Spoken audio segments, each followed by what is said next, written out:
number one, right? I mean, if you're going to go a long Exactly. time, you have to run. Hillsong is a happy place, and like you're a happy person. People have enough pain, you know. They don't need to come in some somber atmosphere. You have to stay joyful, and the ministry stay joyful. I think you've done a fantastic job at that. Tell me what you like most about living in California and what you like least. The taxes is what I like least. They're high. The taxes and the ridiculous Politics. BS that you know, governments and so on. What city would be more liberal, Sydney or LA? I've never been to Australia. Till you get that huntsman spider situation figured out, I'm not going.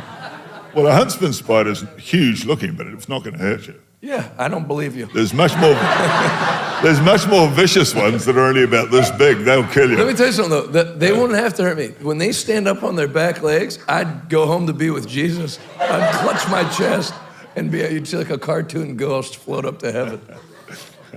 So what city would you say is more liberal, Sydney or LA? Well, which one do I like most? No, which one would you say is more liberal politically, since you brought up politics? Which has higher taxes?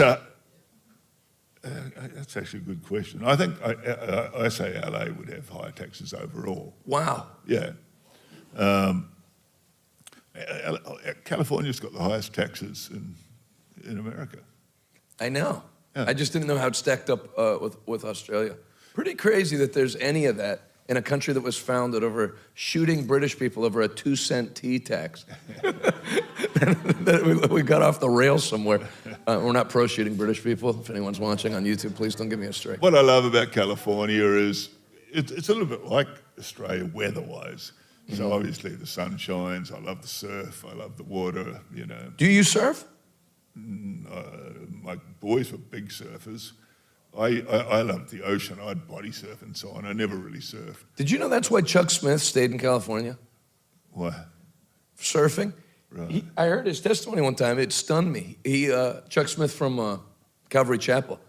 He said, I had 2 years of sermons that I had written. So I would stay at a church 2 years, then ask for a transfer, run out of my 2 years. And he said he moved to wherever his church was in Southern California, Costa Mesa. Yeah, down the street from me.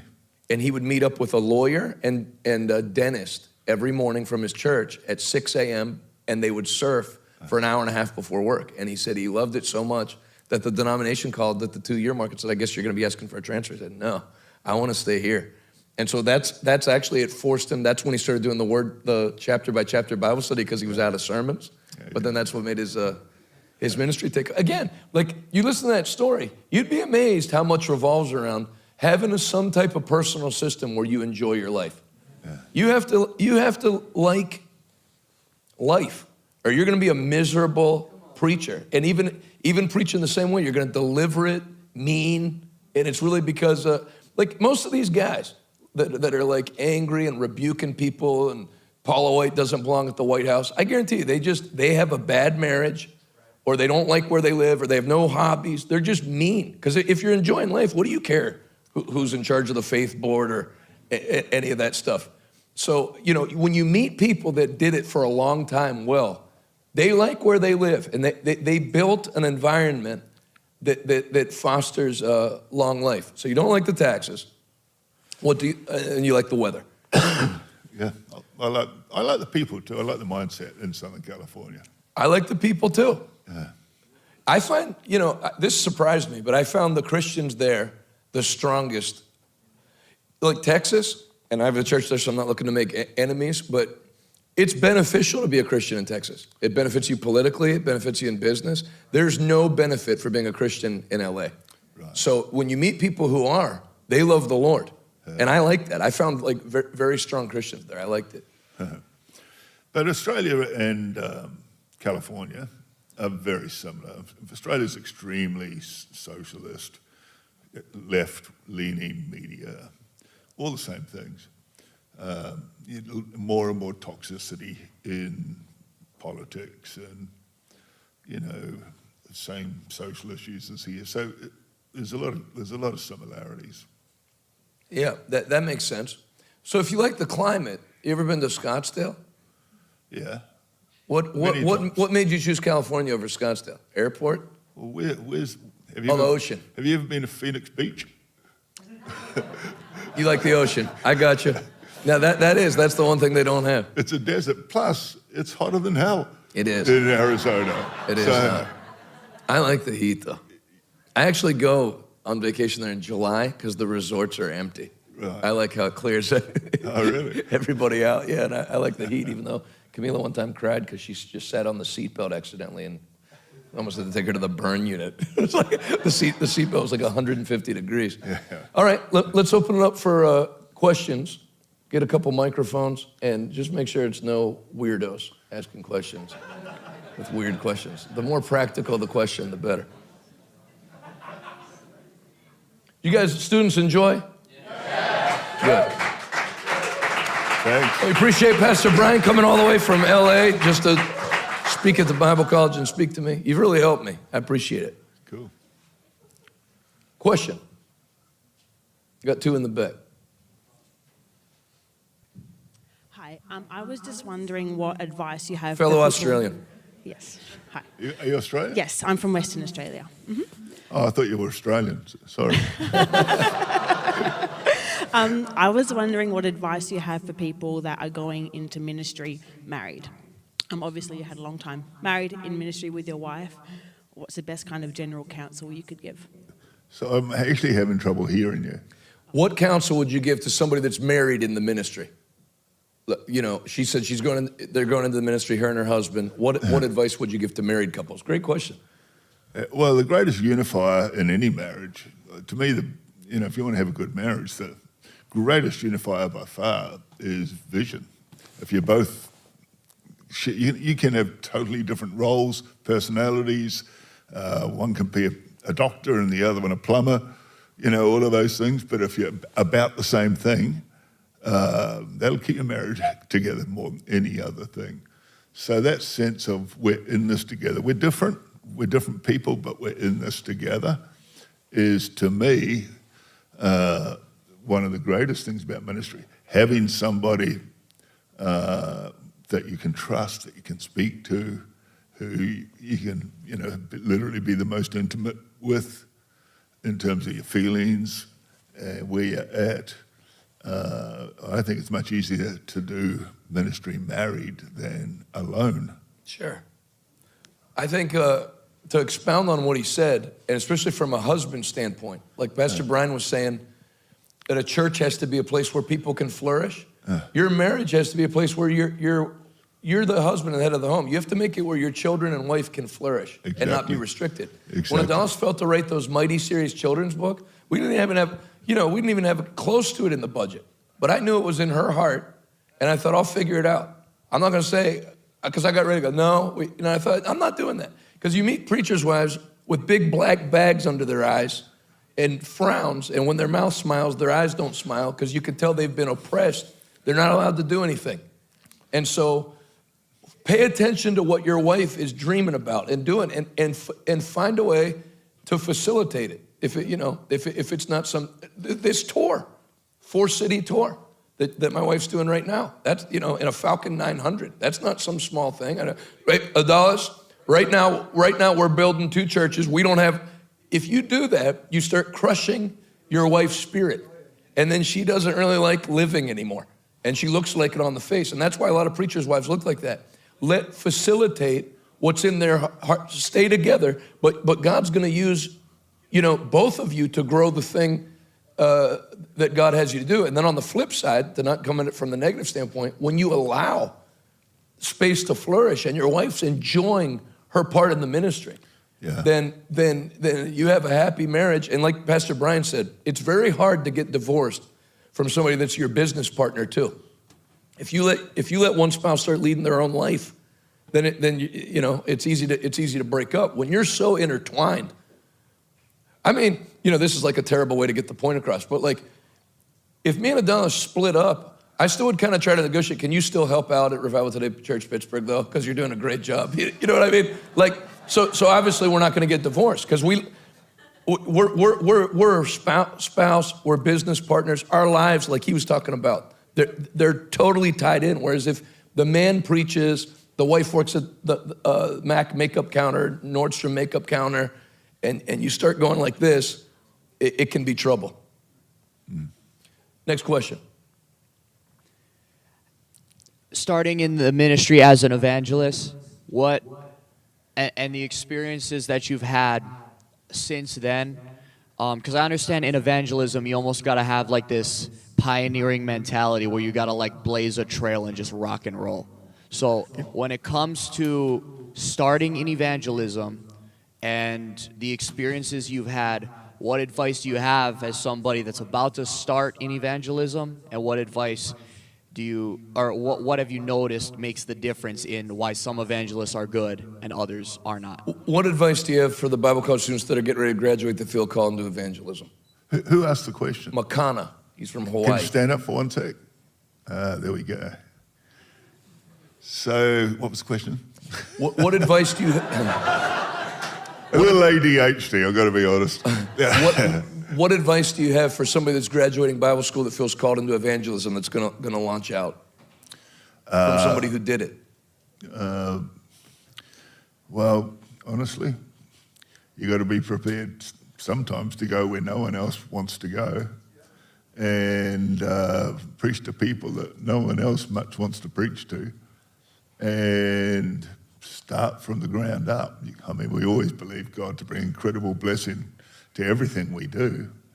But like I say, when I started, my wife and I would go out to little tiny rural towns in Australia where no one else much was going to go, and just start preaching and doing. You know, I always felt like if you preached to 100 people as though you were preaching to 10,000 people, one day you will preach to 10,000 people in your meetings.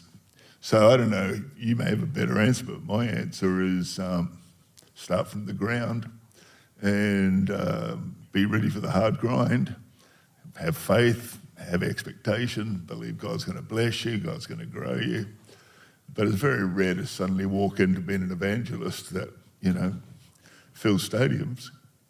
So you just got to do what's in front of you. That small piece of advice that he gave as part of the bigger advice, very rural places are great for meetings. I noticed when I preached in South Dakota, there were people driving 8 and 9 hours. Montana, exactly. Wyoming, no one goes. No, there's places. Who's held a meeting in North Dakota? Exactly. I still haven't been there. It's one of the 7 states I haven't preached in. And when you go, like if you go to Brooklyn, somebody will say, like, let me know if you're ever south of 22nd Street. I'll come hear you preach. Same with LA, because it takes an hour to get to LA from LA. But then if you go out to rural Texas, it's all rural, North Dakota, Iowa, you can have great meetings there because like no one's ever gone there since like the 70s, 90s. So people drive in from everywhere. It's great. I know you're doing that. So small places are great. I agree with you. Next question. Yes. So when you started out preaching in rural places, what was your system in setting up those meetings? Like, did you have a point person to contact? How'd you go about that? I mostly worked with either youth ministries, youth camps, or with churches. So I didn't just go out cold without a church or somebody backing me and supporting me. So, they would do the work on the ground. We would just roll up and preach. Next. First, I greatly appreciate your time in coming to pour into all of us. This has been an amazing week, and especially today is certainly special. This question's starting off like a city council meeting. Go ahead. My question for you is, what have you seen from your own experience that keeps ministry small or hinders them from growing? Churches or evangelists? Good question. Yeah, and there's a lot of answers. But basically, if you don't grow, your ministry will never grow. It's about enlarging as a person, becoming bigger spirited, bigger hearted, expanding your faith, believing God for more. I think the small thinking, small spiritedness, small mindedness, those are the things that will keep your ministry small. The other thing, of course, is if you're a square peg in a round hole, so you're trying to do something that God never called you to do. that tends to lead to frustration for years in a person's life. They're just doing what they were never meant to be doing. Great answer. I mean, he did the answer. But great question too. No, all right, good. Oh, you're saying thanking him. Good. Next, there's one more. Two more. Yeah, thank you for taking my question. So you said that you had an encounter with God, and that's what changed your mind about prosperity. Would you credit that as being the most radical encounter that changed the trajectory of your life in ministry, or was there another encounter? Yeah, as far as, yes, the trajectory of my ministry and what Hillsong became, that was the greatest encounter that I had. It was actually with three people: Ray McCauley in South Africa, Casey Treat, and a guy called Rick Goldman. You know that name? San Antonio. Yes, yeah, I met him too. And by the way, they're all friends. All three of them, your friends? No, I said that they were all close, right? Yeah, because I met them all friends. at the same time. So we didn't realize it then, but we have been lifelong friends. Ray McCauley just went to heaven. I know. In South Africa. But even now, I've been through some tough times. Casey Treat, Rick Goldman, they're the two guys before anyone else that were there for me. That's awesome. So that was the encounter that definitely had the greatest. It changed the way I think. It changed the way I saw God, changed the way I saw life, changed the way I saw ministry, it changed the way I saw church. So it changed everything. Like I say, I would attribute so much of the blessing that came to Hillsong Church to that encounter, to that time. That's awesome. And even leading, when I told you that I led we call it AOG, but the Assemblies of God in Australia for 12 years, it changed that as well. Like the AOG, which by the time I finished was called Australian Christian Churches, was very different by the time that my time there ended than it was when it started. How so? The embracing of the... Basically people catching something else, a different spirit, not being so denominational in our thinking and our mindsets. Yeah, that's awesome. What a thing to do. Great job. Great question. Next question. So kind of a two-part question is, obviously you said that when you saw what was on somebody's life when they were raised up in the ministry, and that's when you knew that you were going to place them in a campus pastoral position. But what kind of things were you looking for to know that they were ready to move into that role? Obviously you saw they had a gift and a calling, but you said now you're ready to take on this position. And then also when you sent them somewhere, what were tools or a framework that you gave them to be successful? Obviously you said stay in the framework of Hillsong but paint your own picture, but what were like practical tools that you said do this and this and this and this will help you be successful wherever you would place them? I'm sure you get this all the time, but you look like the guy that tried to kill President Trump, because I'm sure. All right.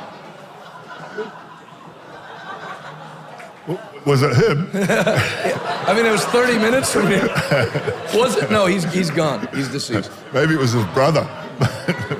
It's a family thing. You put me off now. I can't remember his question.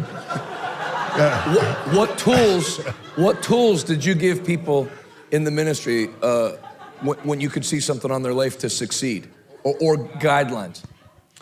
Yeah, being able to see the gold in someone's life means there's a whole lot of dross that you look past.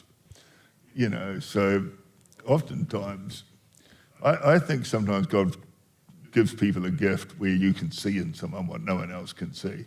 So what you can see, ultimately the whole world can see. And they think God was always obvious, but it wasn't always obvious. So, it's hard to go past just looking at someone's heart. People proving themselves in the local church. So if, you're there half an hour after everyone else stood cleaning up and tidying up and being prepared to lock the doors, and you got there an hour before everyone else to pray, and it's not show, it's genuine, you locate yourself. One of the woke mindset terms that's become uncool is proximity. So, people only getting their opportunity because of proximity. But we built our ministry on proximity because people are close to you because they behaved their way there. People became noticed because they stood out. They stood out by their service. They stood out by their sacrifice. They stood out by their joy and their zeal and being in the front row and being the first one to be taking notes. So I feel like, the proving ground is all of those things, just being the guy that's there. In terms of, ultimately doing well in life, I can tell you how to do well in life and in ministry, and that is just keep showing up. Be the last man standing. That's how you reach the top. Just keep showing up. Be the last man standing. That's how, you get to seeing God move and use your life in an incredible way. Just keep showing up. Be the last man standing. Did it answer the question? Because it might not have, but it was good advice anyway. No, it answered it. That was great. Let me have, where's Magalis? Oh, Magalis is my right-hand man. That's my wife's twin sister, and she runs all the I administration. think she's right behind this pillar.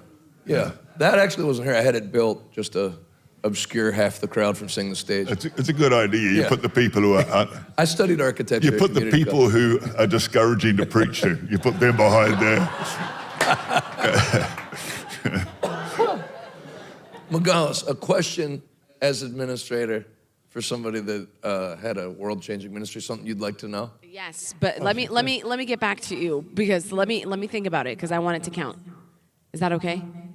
Take 10 seconds. No, hang on. Just come back to me. Somebody else has a question. I one more promise you. question. I'm gonna make it worth your Magalis while. gets her bearings. As a young traveler, Who are you? Oh, there. Sorry. What was the question?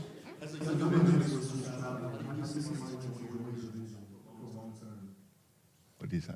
What did you have that attracted so many people? Why? Okay, so you hear a lot of preachers, they don't have anybody, I don't have any help, nobody wants to help me. You had people that saw what you were doing, and you probably had to weed people out. There were so many that wanted to help. Why? What about what you were doing or you made people gravitate to the vision? Well, the will of God is exciting. And, basically make it exciting.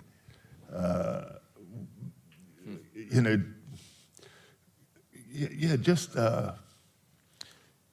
create the kind of environment that people want to be part of. Become that church that... I think it's always awesome when, people from other churches bring people to your church because they want them to get saved. They're not going to get saved in that church. So they bring them to your church. Unfortunately, then they take them back to the other church. That's true. But, be that church where people would think, man, if I want to see someone get healed, if I want to see someone get filled with the Holy Spirit, if I want to see someone get saved, I'm taking them to revival today because it's not going to happen down there, but it's going to happen here. So I love just kind of trying to create that kind of atmosphere. That's an excellent answer. All right, Magalis, what do you got? You guys getting something out of this? Very good. Pastor Brian, you have a wonderful tan. Okay, no. When you talked about culture, what are some ways that you can implement the culture that you want to see within your people? Do you constantly have to vet, culture? Is that something that just people pick up on? What would you give as advice for us? When it comes to that, things like culture, leadership, who we want to be, the job's never done. You've got to reaffirm. That's why our weekly staff meetings, which became hundreds of people in the end, but that's what it was. It was just reaffirming all those things. Culture. And of course, if you want to talk about culture, you have to be the culture. I can't just tell you, these are the 7 things that that is our culture. like culture's like everything else, it's caught. You know, it's not taught. So when Bobby and I started Hillsong Church, we had to be the culture. You know, that ultimately is what creates culture. Here, I'm presuming that you and Adelis, Yeah, you nailed it. Adelis, who you be is what ultimately determines the culture of this place. Right, you're not trying to manufacture it. It's who you are. Yeah. So, But you did a great job with that, because if you went to Hillsong, Scottsdale, for example, or Phoenix, wherever it was, it was like, I mean, they weren't all different. They were the same as you, you know? So that's pretty amazing to do that across countries. yeah. Yeah, it is. But culture is contagious. So you're not, the guy who's driving me, Jay, it's not his mother. that's his aunt. Right, okay. That's my wife's twin sister, and then they got another sister. They got a few other sisters, and that's one of their sons. All right, because he Same told me, family. because he's your Nephew. Yeah. Okay. And her nephew, too. Yeah. Yeah. So, Great- just great a family. follow-up question. When you talk about these weekly meetings, like how do you do it so gracefully to continue to instill the culture without getting frustrated if you're not seeing the results that you want to see? I can't say that I never got frustrated. People can be very frustrating. Honestly, you just got to be yourself and do what you do. And, you know, if I love what I love, it just leaks out of me. And so those meetings are like that, I think. It comes naturally. It just leaks out of you because, you know, again, you are just being who God called you to be. Out of curiosity, you know, I was close with Rodney Howard Brown, and he got arrested during the COVID time. And he told me after 2 weeks, he said, you know, for the last 2 weeks, you're the only person that returns my texts or phone calls, because I was talking to them every day. When you went through a tough time, you said Casey Treat stayed close to you. They were like real friends. Yeah. Other than them, how many people did you hear from when everything hit the fan, like the first month or so? There was a good number of people. Good. But it's devastating and shocking how many people disappear. Go silent that you And thought it's were. not even how many, it's who disappears. That's the most heartbreaking thing. Some of the people that you thought were your spiritual sons and daughters, you know, people I just thought that'd be like my own sons, you know, and my own daughter. Like they'd just run to us. But some of them, I realized that really, ultimately, they love me for the opportunities I gave them. Interesting. That is, people are pretty political. One thing I got from my grandfather was the first one saved in our family. He pastored for 62 years. He was pretty rough. But he was interesting because he would like insult the people you were supposed to kiss up to and then like go towards people that you were supposed to like vilify. Do you know what I mean? So like somebody you thought he was gonna lay out, he'd treat them super nice. And then somebody you thought, so I think I kind of got that from him where I don't like that. Like, it's like, I'm not that close with Paula White. I've met her like 4 times, but I've been lighting people up online because I just don't like that. I don't like that somebody starts bringing up and calling her names and you're free to do that. And you look at the guy, it's like, you can't fight. It's like the guy with the, like, why have Christians always felt the other side can do whatever they want and we just like take it on the chin? I know the Bible says turn the other cheek, but you know, you're not correct biblically because you'll say Jesus wouldn't respond to his critics. Yeah, he did a lot and harshly. I don't feel like one side should get to speak out and then you just let people be hurt and stay quiet. So I don't like that in the ministry. Like when Pastor Rodney told me that, I despise people that are like that. Like if somebody's your friend, I even don't like Pastor Brian like especially when I was only an evangelist. I'd call a pastor that I like because he's my friend. And then at the end, he'd be like, listen, I'm going to get you in for some meetings. I'm not calling for a meeting. I was just calling to talk about baseball or whatever. So I don't like the political, like if you're my friend, I told this other pastor, I said, I know I haven't had you in to preach for a year. I said, if you quit the ministry and became a lumberjack, I would call you the same amount. I like you, actually. And I think there's a lot of that missing from Christianity where it's like, this is not Washington, D.C., where you use people to get ahead. It's like either like somebody or don't like them, but don't be phony. And that'll get you far. You know, think how much the Bible talks about loyalty in Scripture. A faithful man who can find. God looks at that stuff. God doesn't like Jesus wasn't phony. Jesus didn't call the Pharisees a brood of vipers, then come back later and be like, hey guys, I know I said some stuff that, he didn't care. But rich young ruler leaves, you guys want to join him? Well, Jesus was against things and for things. So lose that, like, why are you laughing? Just you. You make me laugh. No. Be against things and for things. Figure out what you're against and what you're for. And I will tell you, in all the stuff we've talked about, consistency in who you are and what you preach and believe breeds credibility. And an old preacher told me, credibility is currency. A lot of these churches that closed for COVID, that were full gospel, healing, preaching, Psalm 91, the reason nobody comes back, even though, come on guys, they blew their credibility. We don't trust you. Because when everything hit the fan, you ran.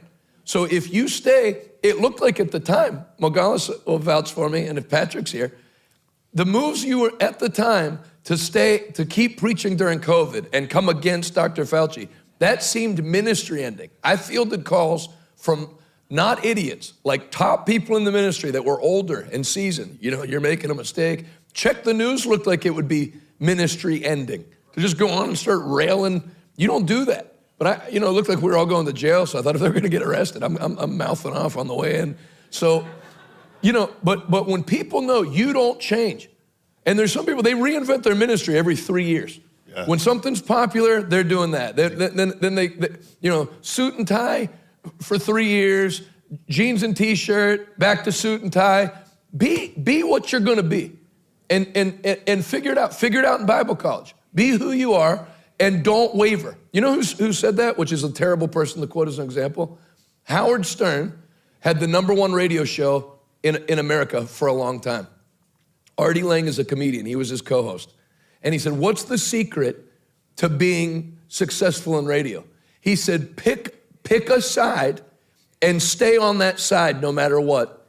He said, the people that agree with you will listen, and the people that disagree with you will hate you so much for being so strong that they'll listen. They said 60% of Tucker Carlson's viewers were young liberals that watched him every night because of how much they hated what he was gonna say. Listen to most preachers. Now, I'm not saying that God heals everybody. Don't misinterpret. I'm gonna step on some toes. Spit it out. You're on an endless journey of frustration if you think you're gonna preach and get 100% of people to nod their head. People won't agree with anything. There was a guy, my personal trainer, was telling me yesterday that she got in a big argument with one of her clients because he was saying that the food quality now is better than it was in the 1800s, and the rain is clean and the soil's clean, which is a lie. And he got so mad. People believe crazy things. You'll offend people no matter what you say. People get offended easy. So if you base your ministry on trying to make sure, like I have people tell me, and I'm sure you had people tell you, especially when you were younger, like, how do you get away with what you do? I'm not doing anything illegal. What do you mean get away? Oh, you say some things. Jesus said things. Think of this. Not all the time. You shouldn't be getting thrown out of meetings and stuff as your mode of operation, but Jesus said things that people's response when he got done preaching was to look for the nearest blunt object to cave his head in with. And so if you've never said anything that even caused anybody to get up and leave a service, or you're not preaching. You don't matter. You're like crepe paper. You're like soggy cardboard. You don't matter. Like, you don't say anything that bothers anybody or troubles anybody. That's why when I did that bullhorn thing in Seattle with that guy, if I go a long time without somebody getting stirred up like that, I kind of wonder what I'm doing. Because people should get upset. They got upset in the book of Acts, left and right, dragged them into court. We order you not to say this stuff anymore, or you'll be arrested. And so they can't do that in America if you get an attorney with the First Amendment. They can't do that. But the same anger that's in Islamabad, if you preach the gospel, comes from the devil. It's in people in America. They legally can't kill you, but they would if they could. And if you don't stir that up, you're not saying anything. You know, you saw the last 2 years. We've been in the news left and right for acquiring property. I'm sure you were when you were building that big church. Most pastors, they'll never say it outright, or ministers, but subconsciously, they will not do big things because they know that will happen. And they think, they have it in the back of their mind that successful ministry is everyone applauding you and loving you. And it's not, in the last days especially, it's not gonna happen. You're gonna have enemies. You can't do anything. There should be people that would take a bullet for you and a lot of people that wanna put one in you. You should, look at Trump. You know, Trump is an anomaly. That's why all the politicians, Trump so reminds me of like my kind of preacher. I'm not saying he's born again or a Messiah, but like the kind of preaching and way I conduct myself. And then you watch the news, it's like denominations. He'll never win. He'll never get one delegate vote. He thinks he can just storm on there and become the Republican nominee. And they don't get it. Because they think the secret to success is smoothing everything over. And the secret to, I won't say the secret to success, but a leader leads. A leader takes a line, and like Jesus said, upon hearing, unless you eat my flesh and drink my blood, you can't be one of mine. And upon hearing this, many departed, and he turned to the disciples and said, if you'd like to join him, you can eat. Wait, no, I didn't mean, I meant like transubstantiation, but it's bread. No, he didn't even explain himself. You want to bury your father? Let the dead bury their dead. If you're coming with me, come now. And the guy left. Then off you go. No follow-up. You pick a side. And I would say most ministers, and I won't put words in my new friend's mouth, but I would say most ministers go their whole ministry and they never take a line on something. They never pick anything. If they talk about the power of confession, now, I'm not saying name it, claim it. They talk about healing. I'm not saying it. Pick a side. Go all in or don't go in at all. If you're gonna preach healing, preach healing. If you're gonna preach faith, preach faith. Tell people about how it dissolves tumors. Don't always be trying to placate the one person that's squinting their eyebrows. Let them squint. They might just have something in their eye. And you're taking it personally. Don't base what you say on people's reaction. A lot of people had a problem with that. Let them have a problem. Jesus did. If they hated me, how much more will they hate you? And then obviously, I think too, you try to get the wrong people to like you. Jesus didn't care whether he was accepted by the Pharisees and Sadducees. No problem. You've banned me from every synagogue in Israel. I'll go preach out by the beach. But then he was going, and that's what I liked about my grandfather. Then he would go after the woman caught in adultery. People that no one wanted. And like you heard Rodney Howard Brown teach, if you go after the people nobody wants, God will give you the people everybody wants. But most ministers are going after people everybody wants. That's why I made a point when I went to Washington, D.C., one guy that's pretty high up, he said, if you ever need a favor, let me know. I said, sir, I'll never need a favor from you, but if you ever need spiritual help or prayer, you let me know. I'm here to help. I'm not here trying to get favors. Well done. Ministry's high. You're supposed to be with somebody, people that are powerful can call, and you're not trying to get 10 grand or an endorsement or a selfie. That's why I haven't even taken pictures I'm not there. I'm there as spiritual help. Like Billy Graham. Billy Graham didn't put any pictures up. He would go on a private entrance, meet with the president, and leave and never tell anybody what was said. And then that breeds credibility. People know they can talk to you, and it's not going to go on your Instagram page. You're not filming everything that's happening. You're there. A minister is the highest office on planet Earth. The kings know that they need him. I mean, look at Dag Haywood Mills. I'm sure presidents have spiritual problems. Presidents and prime ministers have kids that are on drugs and stuff. If you're there to take a picture, you need to be somebody that everybody that needs help, you carry yourself. You are not a means to finance my ministry. Thank God you're blessed. Enjoy your blessing. I'm blessed. I'm here to meet needs. I don't have needs. God has supplied all my needs according to his riches and glory. And you've done a great job at that. But you give him a but you are rare. You are rare in the sense that very few people have your boldness and courage, very few. But Before you finish, no, but don't you think, though, I wasn't that rare in 1980? no, I'll tell you what I think. What works for you? The reason you can have so much fun, you can wind people up, and you can even respond on, Twitter, all that, is your spirit. You've got a good spirit. And that always comes through.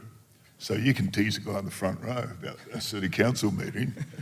I'm going to have to go and spend half an hour with them afterwards. No, I'm joking, but it comes from a good spirit, Yes. And so there's other people who, wind people up, say things that are, potentially offensive, but from a bad spirit. And it doesn't, it's people are bold out of cynicism. People are bold out of, their own negativity, their own past experiences. That'll never work.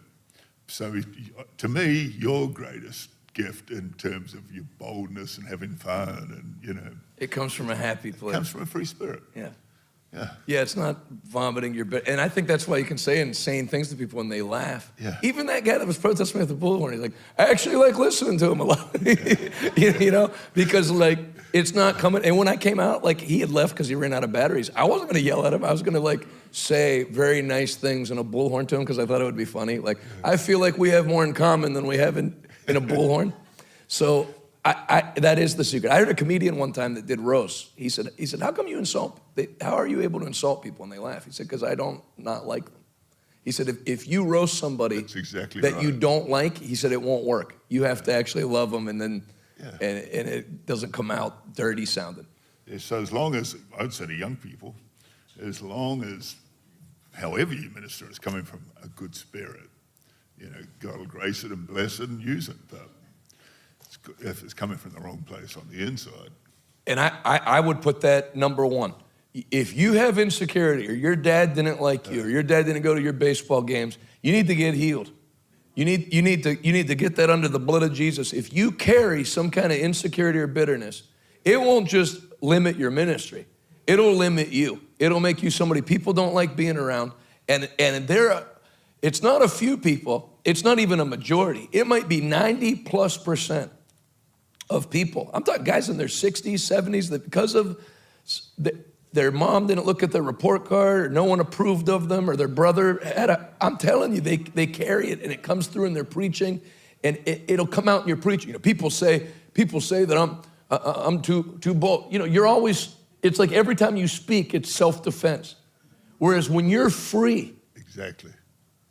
you don't have, nothing comes out mean. I'll tell you an interesting thing. There's a lady, she's reformed, a young lady, and she has a big YouTube account. I think it might be about 1 million viewers or so, or subscribers. So she went to the Southwest Believers Convention to film and to rake every speaker over the coals. She's anti-word of faith, she's reformed. So she when she got on camera, she goes, I gotta say, I was coming with the intention to smash all these people, and I do believe most of them are heretics, which I don't, but she said, but I gotta say, Jesse Duplantis was probably one of the 3 favorite church services I've ever been to in my life. She said, I didn't wanna laugh, but I laughed the whole time. And I called him and told him, because she's younger, he's 75. Joy and being free in your spirit, people's husbands hate them, people's children hate them, people's bosses hate them. One old preacher said, you will be, if you do it right, you're the only positive experience that somebody will have in their week, the average person. They don't have parents that pray for them. So if you come in and they're being yelled at all week long, and then they come in and get yelled at by you, even if what you're saying's right, you're yelling against sin, but you don't feel good. There should be something you speak that lifts people. It's like oxygen to them. It's like if I can make it to Sunday, if I can make it to Wednesday, if I get in that room, I can get refreshed, and you provided that. Yeah, I always used to tell our church that I believe for people to leave church feeling better about God, feeling better about life, and feeling better about themselves than when they came in. That's excellent. Yeah, so it's kind of the same thing as you're saying. I appreciate that. This really, what I envisioned that this would be for me personally, and then I just figured I'd let people listen in. It's 10 times what I had hoped. You've really helped me. I feel like I have like more wisdom going forward, and I know how far it is from California to here, and I appreciate you because I know deep down you'd be happy to never get on a plane again for the rest of your life, but we all have to. So thank you for doing that. I've enjoyed it. I loved it. A show of appreciation for the man of God. Thank you. Yes. Well, Thank you. remain on your feet, and we're going to pray for you. Then I'll get something to eat. Lift both hands to the Lord. I'm going to have you bless everybody, and then I'll close up. You want me to pray for people? Sure. Yeah. Father, thank you. Thank you for every one of these incredible people. Thank you, Lord, for the call of God on their life. Thank you, Father, that you're able to do and wanting to do more than they could ever hope, think, or imagine. Lord, I just thank you for the deposit that's in them. And I believe, Father, that you'll protect it, that you'll keep it, Lord, that you'll nourish it, and that the seed that's inside these young ministers, these young people will grow into a mighty harvest, phenomenal ministry, phenomenal breakthroughs, phenomenal testimonies, phenomenal stories. Lord, may what comes out of this room in terms of your kingdom and representing your kingdom be more than we could have ever imagined. Lord, world-impacting, life-changing ministries. Thank you for it in Jesus' name. Thank you for Pastor Jonathan and for this work, Lord, this ministry. And it's only in its infant stages.